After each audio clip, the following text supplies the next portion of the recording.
City 102.5, the alternative station. Joe Jewett in the morning show. It's 8:51 now. Now loading the video game segment with Jeremy from Gaming Nexus. It's brought to you by Comic Town, hosting Magic the Gathering Grand Prix trial happening this Sunday. Contact Comic Town for all the details. What's up, Jeremy? Not much. How are you, Joe? I'm doing well, man. What is this Grand Prix, the Magic the Gathering Well, thing? this week is a big weekend for Magic the Gathering. It's the release of a new set of cards, and Comic Town is hosting the Grand Prix trials for Grand Prix Pittsburgh, which is a big nationwide Magic tournament that happens every year. Okay. But the trials to qualify for Pittsburgh are being held at Comic Town this weekend. Okay. So, big tournament. They're going to So if anybody's been looking for what is the one reason to go to Pittsburgh, this would be it. If you're a Magic fan, definitely. Okay. All right.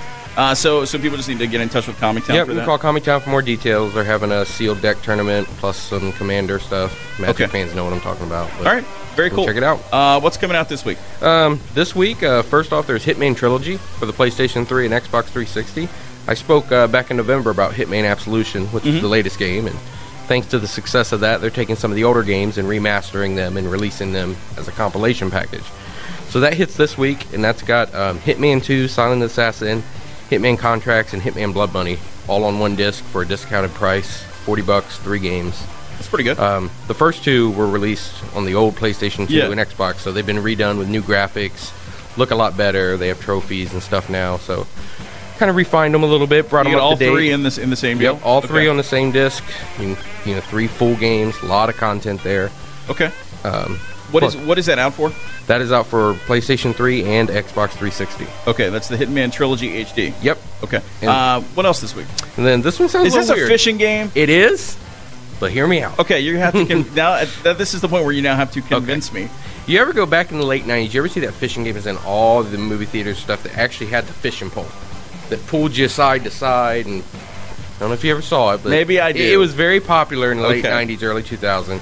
It probably said fishing on it, and I walked right by. It's called Sega Bass Fishing. Okay. I thought it was the dumbest thing I ever seen until I played it, and it was an absolute blast. Okay. And but the same crew that made that is now making a new one for PlayStation Vita, the handheld. Okay. It's called Let's Fish Hooked On. Very cartoony, anime. But, I mean, if it's as fun as the last one, which is what I'm banking on, it's not going to be a bad game at all. Okay. The last one was just, one of those that even people who thought it was dumb when they tried it, it was an absolute blast. Yeah, it was ridiculously fun. I didn't give it a try. I just went, that's dumb, and I kept walking. Exactly. I did that numerous times. Apparently, I made a mistake. And then I picked it up, and it would whip me. you side to side because it had a fishing reel that actually pulled on you like you were, doing big sea bass and stuff. Sure. And it would rip you side to side and pull you in. And then when it came out for home, they had a fishing controller that did similar things and translated well for home. So I'm expecting another similar fun game. I think I'm going to take your word for it. Okay. All right. But I'm with you that people who dug the old thing will like this. Yes. Okay. So Let's Fish Hooked On. That's for Vita? Yep. Okay. If you want more info from you, where do they go? GamingNexus.com. Thank you, Jeremy. 8:54, traffic, weather, and sports headlines coming up. CD 102.